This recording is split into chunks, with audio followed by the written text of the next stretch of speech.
श्री गणेशाय नमः। वक्रतुंड महाकाय सूर्यः कोटि समप्रभ निर्विघ्नं कुरु मे देव सर्वकार्येषु सर्वदा। ओम सरस्वत्यै नमः।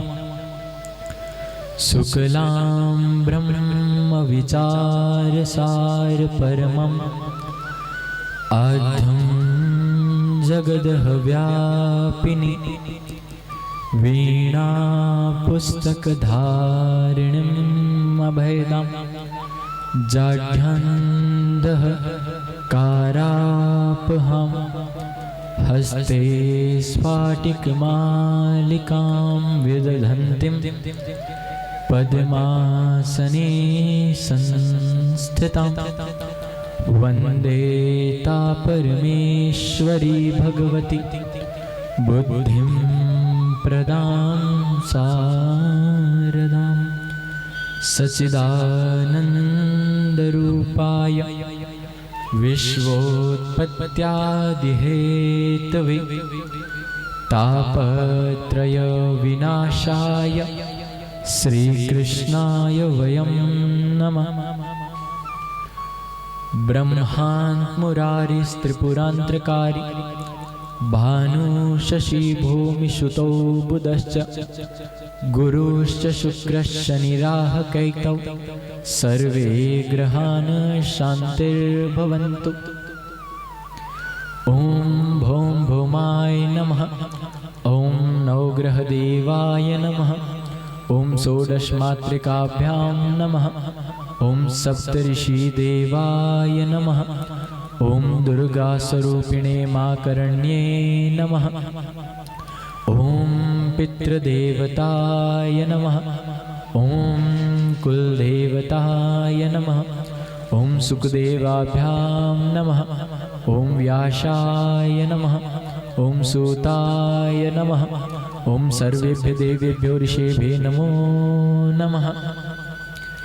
ओम भूर्भुवस्वः तत्सवितुर्वरेण्यं भर्गो देवस्य धीमहि धियो यो नः प्रचोदयात्। ओम त्र्यंबकं यजामहे सुगंधिं पुष्टिवर्धनम् उर्वारुकमिहि बन्धनात् मृत्योर्मोक्षीयमामृतात्। ओम नमो भगवते वासुदेवाय। ओम नमो भगवते वासुदेवाय। जय श्री कृष्ण। बोलिए कृष्ण कन्हैया लाल की। भागवत महापुराण की, गणेश भगवान की, शंकर भगवान की, विष्णु भगवान की, दुर्गा मैया की, बजरंगबली की। नमः पार्वती पतये हर हर हर महादेव शंभो। एक बार प्रेम से कहिए ना, जय श्री कृष्ण। परम मंगलमय परात्पर अखिलेश्वर अकारण करुणा वरुणालय भक्त वांछा तुलधूत विंदित पीतांबर धारी बाल कृष्ण लाल की वांगमय प्रतिमूर्ति शब्दमय प्रतिमूर्ति श्रीमद् भागवत। जिस भागवत जी का रसास्वादन करते आज हमें चतुर्थ दिवस, जो बड़ा ही शुभ रूप में हम सभी के मध्यांत कार्य करता है, उस चतुर्थ दिवस की पावन मंगलमय कथा जिसमें हमारे भगवान का आज कृष्ण का प्रागट्य उत्सव है, जिसमें हमारे कृष्ण का आज जन्म उत्सव है, उसको हम सभी बड़े आनंद से, बड़े प्रेम से इस कथा को सुनेंगे, रसास्वादन करेंगे और हमारे कृष्ण को जन्म उत्सव को बड़े धूमधाम से मनाएंगे। तो एक बार प्रेम से कहिए ना, जय श्री कृष्णा। कल हम सभी ने श्रीमद् भागवत कथा के मध्य ध्रुव के वंश उत्कल अंगवेन प्राचीन बही तक की कथा को जाना। परीक्षित कहते हैं, भगवान कल आप मुझे कथा बतला रहे थे और आपने द्वितीय पुत्र उत्तानपाद की कथा बतलाई, परंतु प्रथम पुत्र प्रियव्रत जो नारद जी से ज्ञान दीक्षा और शिक्षा की प्राप्ति कर रहे थे, उसके बारे में आपने हमें नहीं बतलाया। सुखदेव मुनि वर्णन करते हुए परीक्षित को बतलाते हैं, सूत जी महाराज 88,000 ऋषिगणों, और इधर मैत्रेय मुनि यह प्रसंग बतला रहे हैं विदुर जी। सुखदेव जी कहते हैं, हे राजन परीक्षित, प्रियव्रत जिसने अपने जीवन में कोई अच्छा व्रत धारण किया। व्रत का अर्थ होता है प्रतिज्ञा, कि हम कोई प्रतिज्ञा धारण करें, कोई संकल्प धारण करें। संकल्प एव रूपितम प्रतिज्ञा कार्य, कि जो हमारा संकल्प प्रतिज्ञा बनकर हम सभी के सामने आए, वह है संकल्प, वह है हमारी प्रतिज्ञा, वह है हमारा प्रिय। जीवन में एक अच्छा व्रत धारण कर, एक कोई सुंदर सा संकल्प। जैसे कि हम सभी के मध्य एक बार पुनः बोलना चाहूंगा कि हमारे पूजनीय श्री देवी सिंह जी भाटी ने जो बड़ा ही सुंदर संकल्प धारण किया कि मैं गौ माता के लिए इस भूमि को अपनी ओर से अपना पूरा प्रयत्न लगा दूंगा और इसको बचा कर रहूंगा। तो संकल्प अच्छा था तो प्रतिज्ञा भी पूरी हुई। तो जब संकल्प अच्छा होता है तो कार्य सिद्ध करने में, मंजिल और अपना लक्ष्य प्राप्त करने में हमें हो सके कष्ट आए, हो सके बाधा आए, हो सके समय लगे, पर कार्य अपने आप सिद्ध हो जाता है जो हमारे मन में होता है। तो वर्णन करते हुए सुखदेव जी बतलाते हैं कि प्रियव्रत ने सूर्य के समान तेजोमय रथ प्राप्त किया। प्रियव्रत के राजन काल में उनके हुए आग्निद्र, उनके पुत्र प्रियव्रत के हुए आग्निद्र, और ये वंश आगे चल रहा है। प्रियव्रत आग्निद्र नाभिक और नाभिक के हुए ऋषभ। जैन मुनियों में श्रेष्ठतम आते हैं ऋषभ। जैसे हमारी 24 अवतार है, वैसे जैन धर्म में 24 तीर्थकर, उनमें मुख्य है ऋषभ। ऋषभ देव जी अपने पुत्रों को एकत्रित करते और उनको बड़ी सुंदर रोज शिक्षा दिया। यह हर माता पिता का, हर दादा दादी का, हर नाना नानी का अपने बच्चों के लिए कर्तव्य होना चाहिए कि जब उनको समय मिले ना तो उनको अच्छी अच्छी बात बतलाए, धर्म के कार्य से जोड़े। यह तो बहुत अभी अच्छा समय था, कोरोना काल आया तो बच्चों को टीवी पर रामायण देखने को मिली और उन सब ने देखा और शायद रामायण की, महाभारत की घटनाओं को उनको ज्ञान हो। परंतु अगर दादा दादी उनको यह ज्ञान पहले से ही दे, क्योंकि जो हम पुस्तक पढ़ते हैं ना, देखिए वो तो सिर्फ किताबी ज्ञान होता है, हम किताब तक या किताब का ज्ञान प्राप्त कर सकते हैं, पर जो जीवन का ज्ञान है कि जीवन को कैसे जिया जाए, वो आपके माता पिता, आपके गुरु या आपके दादा दादी ही आपको दे सकते, क्योंकि उनके पास उसके पीछे की जो उनकी उम्र है 60 वर्ष 70 वर्ष, उसका अनुभव जुड़ा हुआ है। तो ऋषभ देव जी की भी यही आदत थी कि अपने पुत्रों को रोज बैठते और सुंदर संदेश देते। ऋषभ देव जी आज अपने पुत्रों को बतला रहे हैं कि पुत्रों, जीवन में प्रयास यह करो कि अपना समय व्यर्थ न निकले।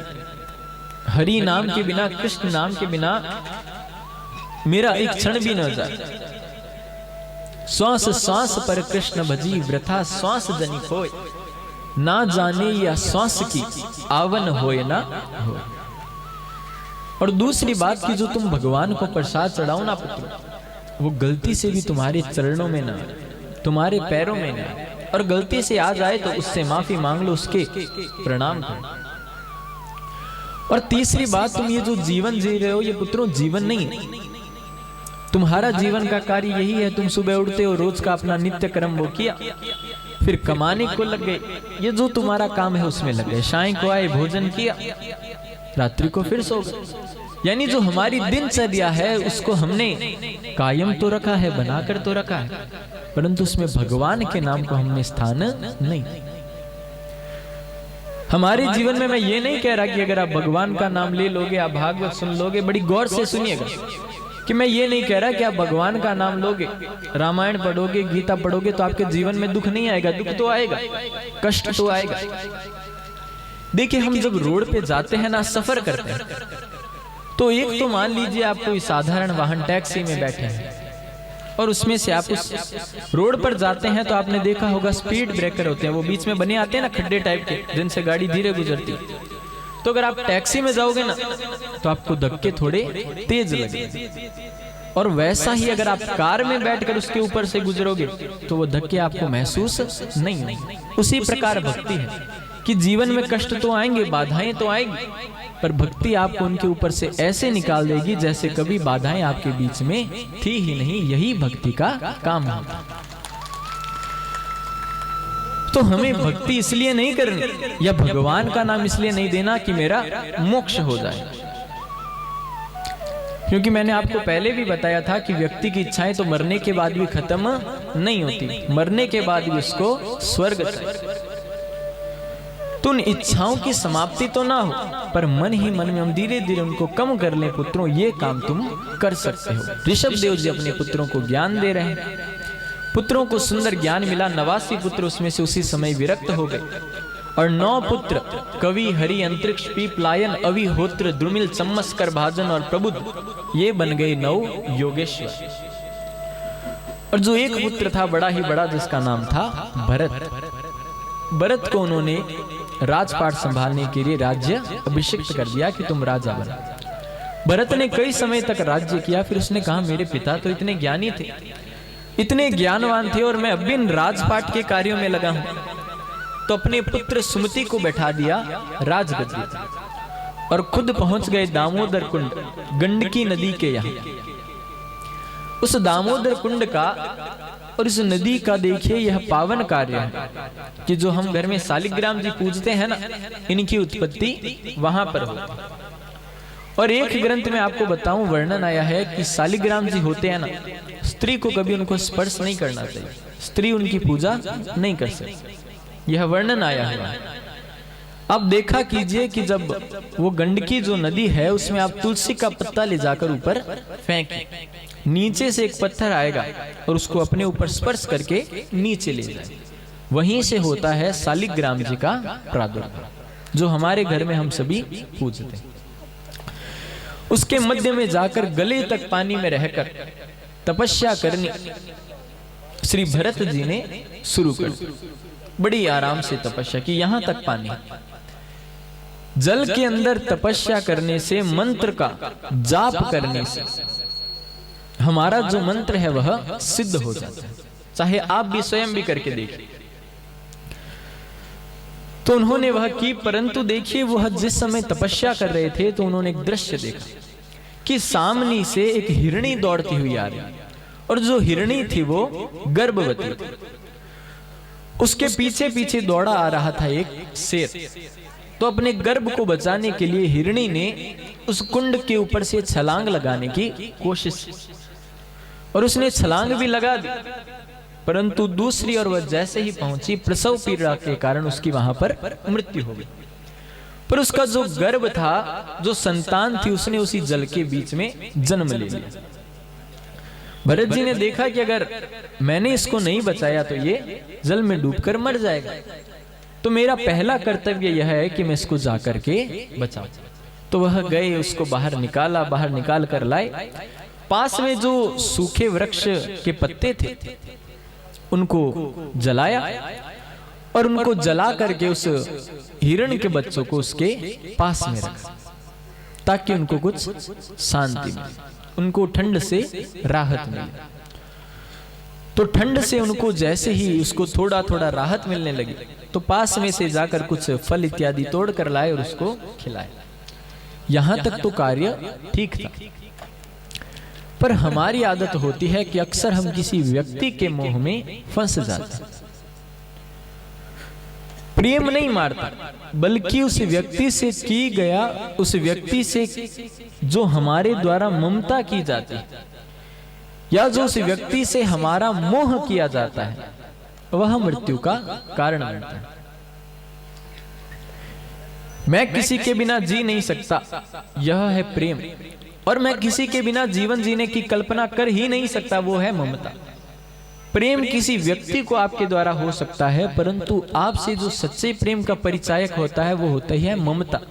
और ममता केवल आपसे एक ही व्यक्ति रख सकता है, वो होती है हमारी माँ। एक माँ को ही अपने पुत्र के प्रति केवल ममता होती है, ममता का भाव। एक बार प्रेम से बोलो ना, जय श्री कृष्णा। तो भरत जी को उसके प्रति ममता जागृत हो। जो पूजा उनकी 24 घंटे हो रही थी, माला 24 घंटे हो रही थी, वो धीरे धीरे कम होती। वो जैसे ही जल के अंदर जाते उनको याद आता कि अरे उसको कोई दूसरा जीव खा न जाए, तो वापस जाकर उसको ध्यान देते। कभी उसको भोजन खिलाते, कभी जल पिलाते। अब उनका जो ध्यान था वो पूजा से हट गया और मोह में लग गया। अब उस हिरण के बच्चे के लिए वो अपना कार्य करने लगे। धीरे धीरे उनकी जो माला का अभ्यास था, प्रयत्न था, वो छूट गया। अभ्यास नहीं होगा किसी कार्य में, या कोई कार्य करना हम छोड़ देंगे, तो धीरे धीरे हम उसमें उतने जितने हम पहले प्रतिष्ठित थे या संकल्पित थे, उस गति से हम उस काम को वापस नहीं कर पाएंगे। तो धीरे धीरे भरत जी का अभ्यास छूट गया। आज हिरणों की टोली आई। अब हिरणा जो बच्चा था उसका तो उन हिरणों को देखकर मन बहलेगा, तो उन हिरणों के बीच गया और उनके साथ ही आगे चला गया। पर भरत जी का जो मोह था उस हिरण के बच्चे में फंसा रहा। अब उनको चिंता होने लगी कि वो खाएगा क्या, रहेगा कहां पर, उसका क्या होगा। तो अंतमति सो गति, हिरण को याद करते करते मरे। तो अगला जो जन्म मिला वह मिला हिरण। अब अगले जीवन में उनका परमात्मा की ऐसी असीम अनुकंपा थी कि उनको वो जीवन याद रहा। तो वो दूसरे जो हिरण थे उन सबसे अलग रहते। वन में आग लग गई, तो उन्होंने कहा कि अगर भगवान ने मेरी मृत्यु लिखी होगी तो मैं मर जाऊंगा। और वहीं पर उनकी मृत्यु हुई। तीसरा जन्म फिर मिला। अंगिरस ब्राह्मण के घर पर जो 2 छोटे जुड़वा पुत्र हैं उनमें एक है भरत, और इस योनि में भी वापस नाम मिला है उनको भरत। भरत जी ने सोच लिया कि मैंने अपने 2 जीवन व्यर्थ खराब कर दिए, तीसरा खराब नहीं जाने दिया। तो ब्राह्मण के घर जन्म लिया। राम जी के भक्त थे, तो इनके मुख पर जो इनकी तेज आभा थी ना, वो अलग ही थी, तेजोमय मुख था। तो पिता ने सोचा कि बड़ा ही सुंदर पुत्र हुआ है, इसको मैं अच्छा कर्मकांड सिखाऊंगा। तो पिता ने उनको गायत्री मंत्र दिया। भरत जी को मंत्र तो याद ही था, परंतु पिता को उन्होंने 3 महीने तक नहीं सुना। पिता ने कहा मैंने सोचा मेरा पुत्र तो ज्ञानी तपस्वी होगा, पर ये तो मुझे एक मंत्र ही नहीं सुना पा रहा। भरत जी को वो मंत्र तो याद हो गया, पर भरत जी ने अपने पिता को वो मंत्र इसलिए नहीं सुनाया। उन्होंने कहा आज अगर मैं इनको ये मंत्र सुना दूंगा, कल ये मुझे कहेंगे ग्रह शांति पाठ याद करो, परसों यह मुझे कहेंगे कि तुम जो है सत्यनारायण जी की कथा याद करो, उसके अगले दिन वो मुझे कहेंगे कि तुम जो है पूजा पाठ के दूसरे कार्य याद करो। तो जो मेरे भजन का कार्य है ना, वो मैं नहीं कर पाऊंगा।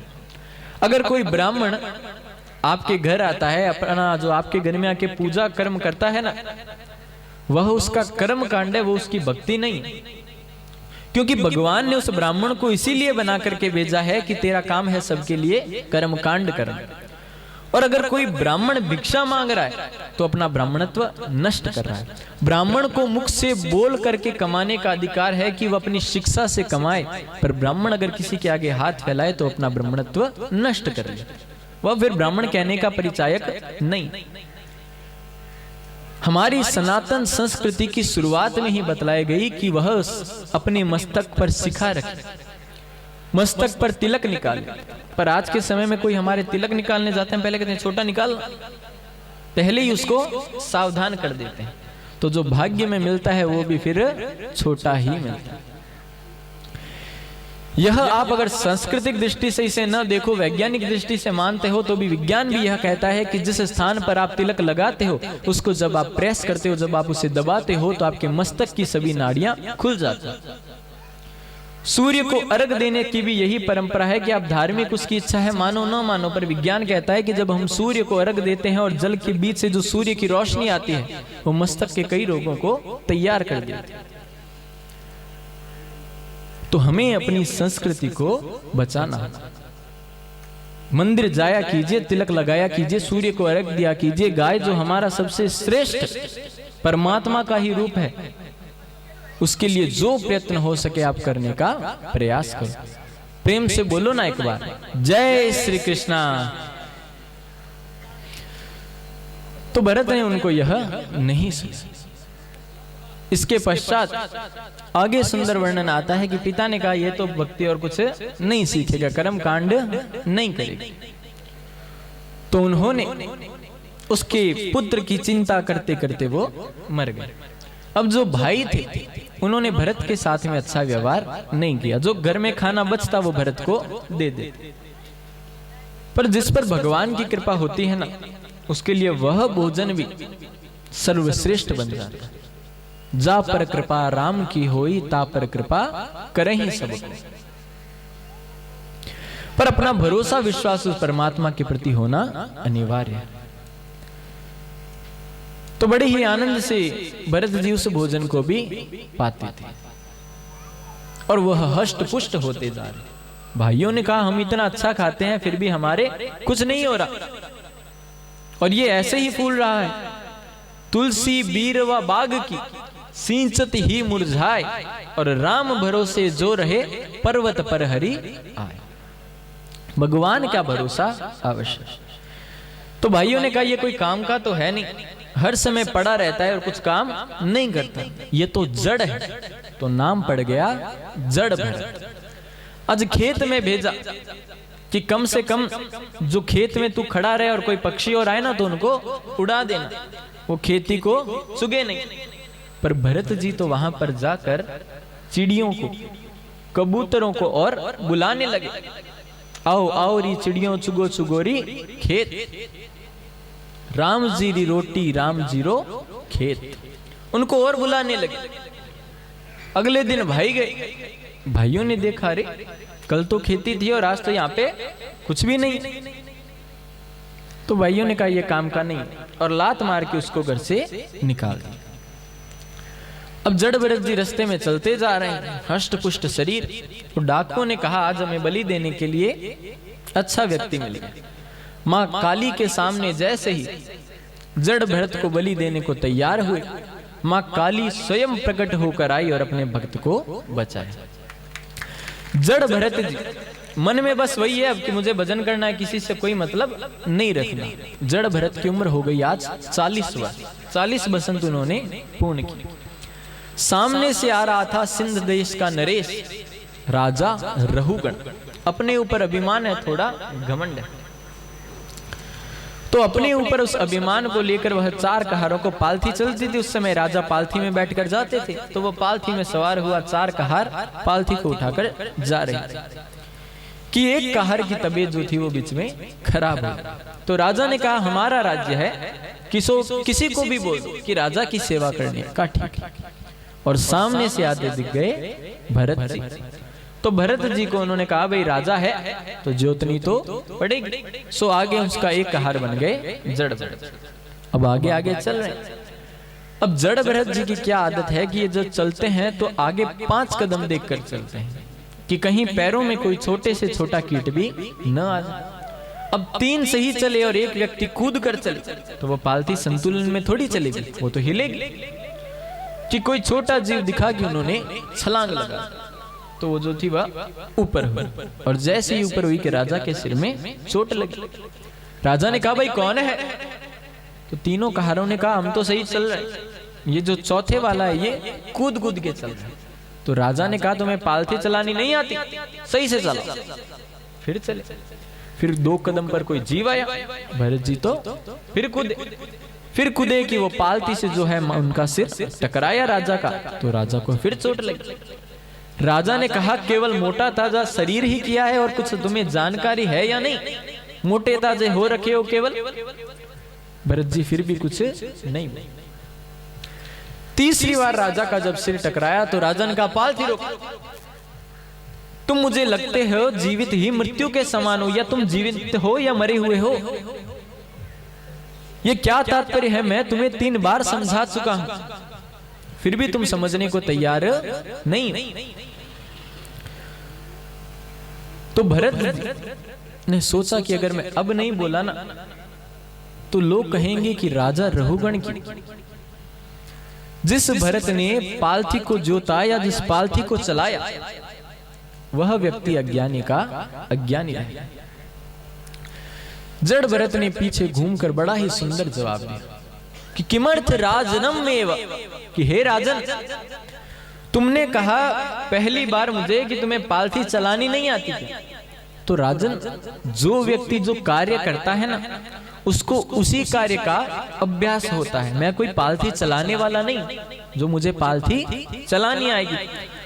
और दूसरा, तुमने कहा कि तुम मोटे हो, ताजे हो, ऐसे हो, वैसे हो। तो राजन, मोटा होना, पतला होना, लंबा होना, दुबला होना, छोटा होना, ये सब शरीर के गुण है। निंद्रा, आलस्य, तंद्रा, व्यक्तित्व यह व्यक्ति के बुद्धि के धर्म है। तो राजन, जिसने तुम्हें लंबा बनाकर भेजा है उसी परमात्मा ने मुझे भी मोटा बनाकर भेजा। तो राजन, तुम ये शरीर के प्रति जो मुझे वार्ता बतला रहे हो, ये दोष मुझे नहीं बल्कि तुम सीधे परमात्मा को दे। तो रहुगण था, वो समझ गया कि जो व्यक्ति मुझे मिला है वो कोई साधारण नहीं। तो रहुगण नीचे आ गया, कहा आप कौन है? कपिल है, भगवान दत्तात्रेय है, आखिर है कौन जो मेरी आंखें खोलने आ गया? जड़ भरत जी ने कहा फिर गलत। राजन, जो तुम हो वो मैं हूं और जो मैं हूं वो तुम हो। जो परमात्मा तत्व तुम्हारे अंदर विराजमान है वही मेरे अंदर भी विराजमान है। उसकी वह सकारात्मक ऊर्जा हम सभी के मध्य निरंतर अपनी गति कार्य करती रहती है। और राजन, तुमने क्या कहा कि तुम जीवित मृत्यु के समान हो? राजन, आखिर जी कौन रहा है? व्यक्ति अपनी नित्य कर्म की अवस्थाओं में अभिमान करता है, अहंकार करता है, लोभ की प्रवृत्ति धारण करके मोह में ग्रसित होकर माया की ओर बढ़ता है, क्रोध को अपने जीवन में धारण कर काम में प्रविष्ट हो जाता है। तो भला राजन, वो जीवन कैसे हुआ? वह तो केवल अपनी इन पंच कर्मेंद्रियों और पंच ज्ञानेंद्रियों में ही फंस करके रह जाता है। तो राजन, तुम अपनी सोच को बदलो। और तुमने क्या कहा? मैं पृथ्वी पर भार हूं। राजन, ये पृथ्वी टिकी है शेषनाग के ऊपर। इस पृथ्वी पर पहला बार तो हूं मैं, यानी कि भरत, और मैंने अपने कंधे पर धारण करके रखी है यह पालथी। और राजन, पालथी के अंदर बैठे हो तुम, तो पृथ्वी पर भार मेरा हुआ या तुम्हारा? रहुगण समझ चुका था कि मेरे जीवन के नेत्र खोलने के लिए जो अंधकार के अभिमान में समाये हुए थे उनको खोलने के लिए कोई आ गया। तो कहा बताइए तो सही कि उस परमात्मा से मैं अपनी लगन लगाऊं, कैसा अपना अभिमान तोड़ूं कैसे? तो जड़ भरत जी वर्णन करते हुए कहते हैं, राजन, तुमने मान लो अग्नि जलाई, चूल्हे में उसके ऊपर कोई बर्तन रखा, उसमें जल डाला और फिर उसमें तुमने चावल डाला। तो अग्नि का संबंध जो उसमें लकड़ी है वो जब जली तो लकड़ी का संबंध हुआ अग्नि से, अग्नि का संबंध हुआ उस बर्तन से, बर्तन का संबंध हुआ पानी से, तो पानी हो गया गर्म, और उसमें जो चावल थे वो सीज कर भात बन गए। पर राजन, अगर तुमने उन चावल की जगह उसमें पत्थर डाल दिए ना, तो लकड़ी का संबंध अग्नि से होगा, अग्नि का संबंध उस बर्तन से होगा, बर्तन का संबंध पानी से होगा, पर पानी पत्थर से संबंध करके कभी भी भात नहीं बनाए। तो जो तुम्हारे द्वारा भगवान को प्राप्त करने का प्रयास है राजन, वही गलत है। और ये जो मैंने तुम्हें पत्थर और चावल की परिभाषा बताई ना, चावल है भक्ति और पत्थर है अभिमान। अगर तुम चावल रूपी भक्ति उसमें डालते तो वो सींच कर कुछ ना कुछ जरूर बन जाते, पर तुमने तो अपने जीवन में पत्थर रूपी जीवन में तुमने उस पानी में पत्थर रूपी अभिमान को डाला है, तो कुछ भी नहीं बने। आज राजा रहुगण के जीवन में जो अभिमान छाया हुआ था, जड़ भरत ने अपने जीवन से उसको दूर कर दिया। और भागवत में यह वर्णन भी आता है कि वो राजा रहुगण कोई और नहीं था। जिस हिरण के पीछे जड़ भरत ने अपना एक जीवन खराब कर दिया था, वह हिरण ही आज वापस राजा रहुगण बन करके आया और उनको उनकी वह अवस्थाएं याद दिलाई और उन्होंने उसको मोह के त्याग की आज संज्ञा बतलाई है। प्रेम से कहिए ना एक बार, जय श्री कृष्णा, बोलिए कृष्ण कन्हैया लाल की। बड़ी ही सुंदर उन्होंने शिक्षा दी और रहुगण को इस मुक्ति के कार्य में उन्होंने आगे बढ़ाया। इसके पश्चात वर्णन करते हुए कहते हैं कि व्यक्ति के जीवन में यह ऐसी बाधाएं, इन 5 जो बुरे कर्म हैं इनके मध्य से ही आती है, काम क्रोध मद मोह लोभ के माध्यम से।